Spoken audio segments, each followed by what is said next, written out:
सभी का।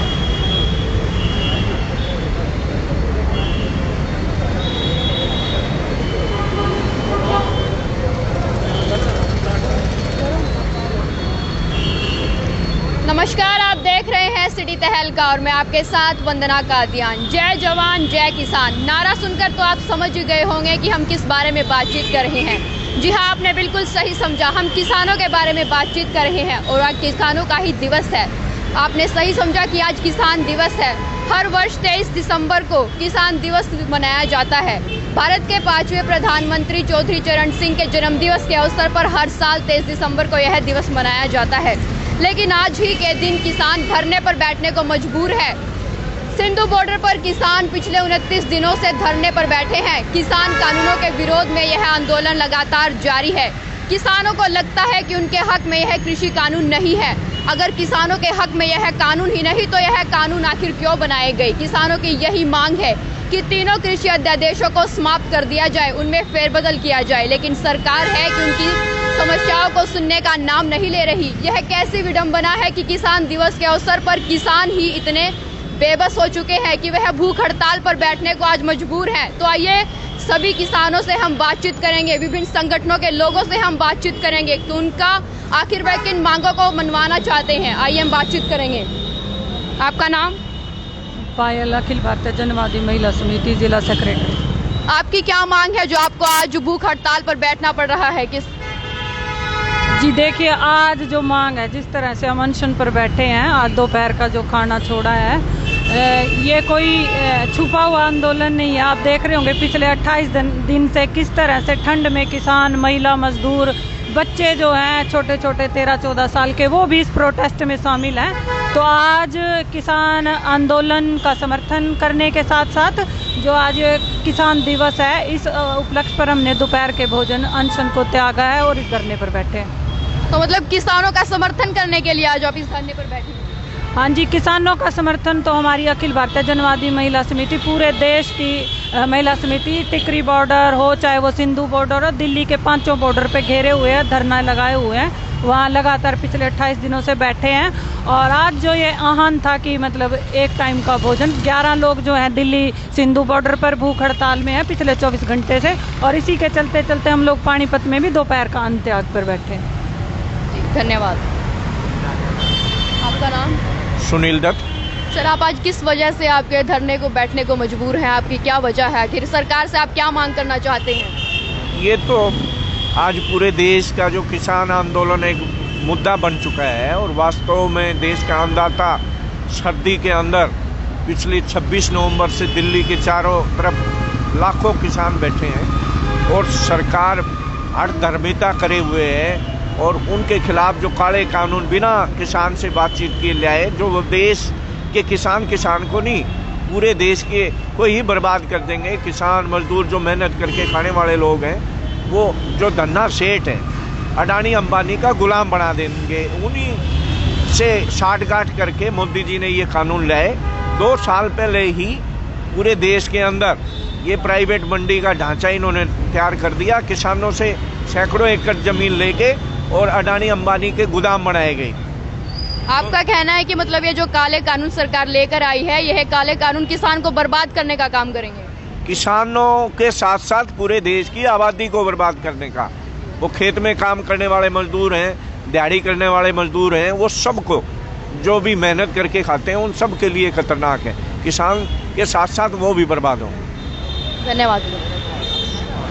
आपकी क्या मांग है? मेरा नाम दिलावर सिंह है। हमारी मांग है जो काले कानून हैं हमारे, ये सरकार इनको रद्द करे।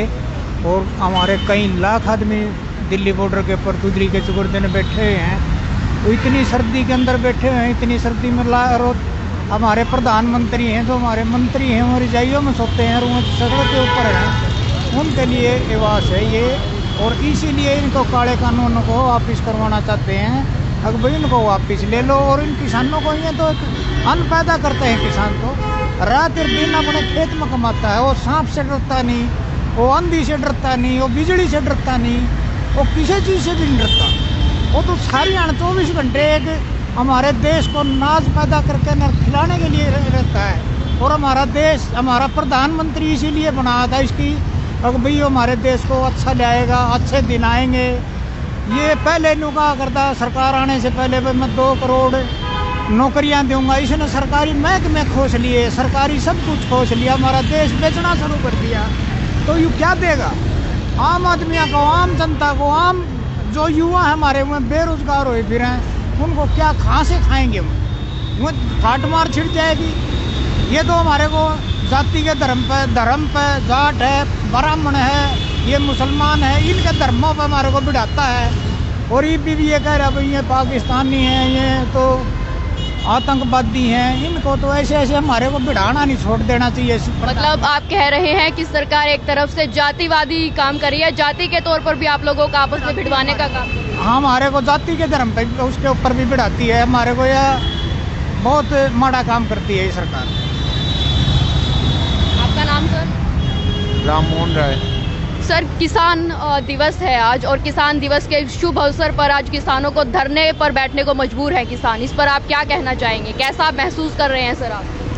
ये आंदोलन सिर्फ किसानों का नहीं है, जो किसानी से जुड़े लोग हैं उन सबका है।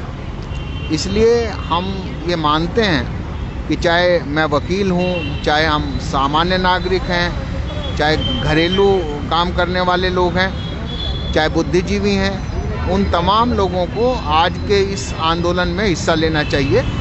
ये अन्नदाता का आंदोलन है और किसान जो है राजाओं का राजा है। और आज बड़े दुख की बात है कि राजाओं का राजा जो है वो राजधानी के बाहर है और कोई उनकी परवाह नहीं कर रहा। इतनी सर्दी के मौसम में भी कोई अगर बाहर है तो इसका मतलब है कोई चिंता का विषय है और इस चिंता का निराकरण सरकार को करना चाहिए और जनता को अपने हर स्तर पर इसका समर्थन करना चाहिए। कहीं ना कहीं सर आप भी जैसे वकील है, आपने बताया, तो आप भी किसान परिवार से जुड़े हुए हैं कहीं? बिल्कुल, मेरे दादा तो एक खेत मजदूर थे। हमने उस सारे संदर्भों को देखा है। आज भी मैं इसीलिए कह रहा हूँ कि आज ये आंदोलन सिर्फ किसान का नहीं है, जो भी किसानी से जुड़े हुए हैं उन सब का आंदोलन है और सबको मिलकर एकजुट होकर इसका समर्थन करना चाहिए। धन्यवाद सर। आपका नाम? कामरेड सेवा सिंह मलिक। किसान दिवस के अवसर पर आज सभी भूख हड़ताल पर बैठने को मजबूर है, क्या कारण है इस सब का? कारण यूँ है कि किसान को बंधक बनाने की कोशिश कर रही है ये सरकार और इसको किसानी के रास्ते से भटका कर किसी और रास्ते पर भूखमरी के रास्ते पर ले जाना चाहती है और हर किसान दुखी है। इसके ऊपर इतनी पाबंदी लगाई गई। कल मैं बिजली बोर्ड में गया बिल भरने के लिए, तो वहाँ नया कानून सरकार के द्वारा ये कहा गया कि कनेक्शन जब देंगे जब मोटर कंपनी की खरीदोगे, जो हमारी बताई हुई कंपनी की पाइप दाबने के लिए किसान को मजबूर किया जा रहा है कि सरकार जिस कंपनी को कहेगी उसी कंपनी के पाइप खरीदने पड़ेंगे उसको, भले ही उसके पाइपलाइन दबी हो। तो सरकार ऐसे ऐसे कानून ला के ऐसे ऐसे मजबूर कर रही है किसान को आंदोलन करने के लिए और कर रही है। और ये तो इतनी नकम्मी सरकार देख के किसानों के उसमें, जब किसान हम गेहूं बेच रहे थे तो इन्होंने कहा कि फसल का ब्यौरा दो। अरे किसान की फसल का ब्यौरा तो गरदौरी में होता है, जो सरकारी पटवारी करता है उसे पता कितने गेहूँ बोए, कितनी इसने फसल बोई, दलिया धान और लगाए हैं। लेकिन किसान को मजबूर करे तो भी उसमें मंडी के उसमें, और वहाँ अनाज बेचने में कहते 20 क्विंटल लाओ, कहीं 10 क्विंटल लाओ, कहीं इधर सड़ रहा है, कहीं खिंड रहा है। तो नाज के साथ भी बड़ी दुर्गति करी इन लोगों ने और किसान इसलिए मजबूर हो रहा है और आंदोलन। आपकी आगे की क्या रणनीति रहेगी? मतलब अगर सरकार कुछ भी इस पर संज्ञान नहीं लेती है, कोई समाधान नहीं निकालती, तो आपकी आगे की क्या रणनीति रहेगी? हमारी संघर्ष हमारी लाइन और संघर्ष के बिना कोई रास्ता निकलता नहीं। तो लगातार आप लोगों का संघर्ष जारी रहेगा? जारी रहेगा, हमारी कोशिश है जारी रहेगा। आपका नाम? मैं राजेंद्र, जिला अध्यक्ष अखिल भारतीय खेत मजदूर यूनियन। आज मतलब किसान दिवस के अवसर पर भी आप लोग भूख हड़ताल पर बैठे हैं, क्या वजह है इस चीज़ की? सरकार से क्या मांग करना चाहते हैं आप? किसान आंदोलन जो ख़ास तौर पे पिछली 26-27 तारीख से दिल्ली के चारों तरफ दिल्ली को घेरे हुए है, असल में दिल्ली को घेरने के लिए सरकार ने मजबूर किया है। जनता मिलकर के ख़ास तौर पे किसान और मज़दूर 26 तारीख को सरकार के दरवाजे पर पहुंचना चाहते थे। सरकार ने जो ये 3 काले कानून खेतीबाड़ी के संदर्भ में बनाए हैं, इसके खिलाफ जो है जनता की आवाज़ है, ख़ास तौर पे खेत मज़दूरों की, किसानों की आवाज़ है। उसकी वजह ये है कि इन तीनों काले कानूनों के अंदर जिस तरह के प्रावधान किए गए हैं, उन प्रावधानों से निश्चित रूप से खेतीबाड़ी से जुड़ा हुआ आज जो भी तबका है वो तबाह हो जाएगा। और इसी वजह से तमाम जितने भी किसान हैं, खेत मज़दूर हैं, खासकर बेज़मीनी जो आबादी है, वो इन काले कानूनों का विरोध कर रही है। इनके अंदर एक जो बेहद ही खतरनाक कानून है वो है जमाखोरी को वैध बनाना। 1955 के अंदर देश के अंदर भुखमरी को ख़त्म करने के लिए और ख़ास तौर पे काला बाजारी पे अंकुश लगाने के लिए कानून बनाया गया था, और उस कानून को ख़त्म करके आज जो है पूरे देश के अंदर जमाखोरों को वैधता प्रदान की जा रही है। आप देखिए किस तरह से फसल जब मंडी के अंदर आती है, सीजन पे जब फसल पैदा होती है, उस वक़्त जो है फसल के भाव पीटते हैं और फिर जमाखोर जो है उसको आप देख लीजिए, आलू जो है 50 रुपये किलो तक बिका है, प्याज जो है वो 100 रुपये किलो तक बिका है। इसी तरह से जो खेत का जो उत्पादन है, उस उत्पादन से बनने वाला जो दूसरा जो माल है, उसको जो उद्योग के अंदर ले जा करके चाहे आप चिप्स बना लें या कोई भी आप सॉस बना लें, आप चटनी बना लें, और उसके मूल्य आप देखिए जो है किस तरह से वो बढ़ा करके जो है वो देते हैं। तो आज अखिल भारतीय किसान संघर्ष समन्वय समिति के आह्वान पर, किसान आंदोलन के आह्वान पर पूरे देश के अंदर एक वक्त का भोजन छोड़ करके किसान आंदोलन को समर्थन करते हुए अखिल भारतीय खेत मजदूर यूनियन भी पूरे देश के अंदर, पूरे प्रदेश के अंदर, पूरे ज़िले के अंदर गांव-गांव में इसी तरह से जो है उपवास पर जो है वो गए हैं। और हम इस किसान आंदोलन का अखिल भारतीय खेत मजदूर यूनियन की तरफ से पूरी तरह से जो है न केवल समर्थन करते हैं, हम उसका हिस्सा हैं। हम इस किसान आंदोलन के साथ जो है कंधे से कंधा मिला करके किसानों के इस संघर्ष में साथ लड़ रहे हैं। आगे की आप लोगों की क्या रणनीति रहेगी अगर किसान अब भी इस पर कोई समाधान नहीं निकालती? रणनीति तो स्पष्ट है, हमारा आंदोलन तेज होगा। जनता मतलब एक तरफ जो है सरकार हमें भूखा मारने पर मजबूर कर रही है, दूसरी तरफ जो है एक ही रास्ता है, संघर्ष का रास्ता। जनता मिल करके एकबद्ध होकर के, खास तौर पे किसान, खेत मजदूर और तमाम भूमिहीन परिवार जो है वो इस संघर्ष को और आगे बढ़ाएंगे और तेज़ करेंगे।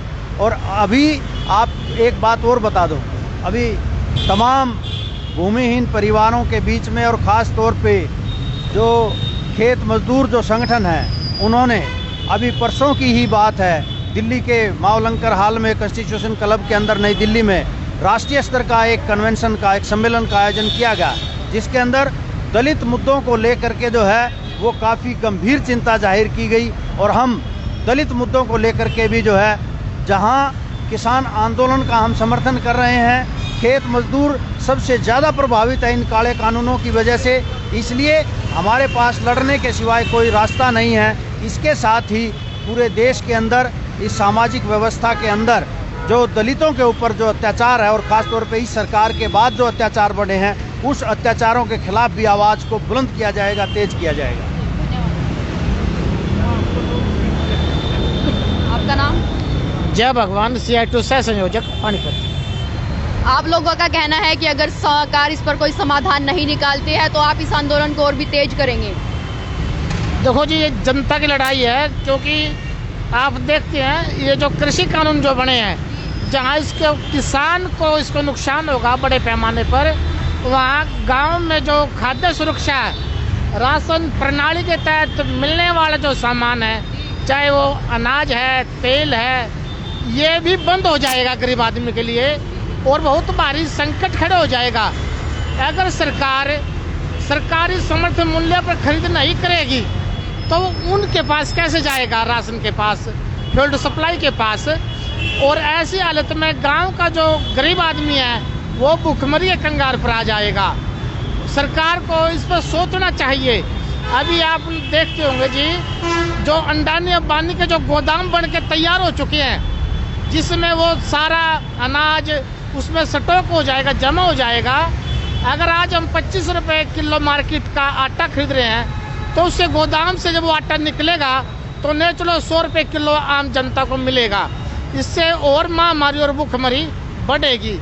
साथ में ये एक किस्म से काला कानून जो है वो किसानों पर थोपा जा रहा है। उन्होंने कभी मांग नहीं किस बात की, अगर हमारे लिए लागू करो, क्योंकि किसान की मांग थी स्वामीनाथन आयोग की रिपोर्ट लागू करे, लेकिन सरकार ने वो तो किया नहीं।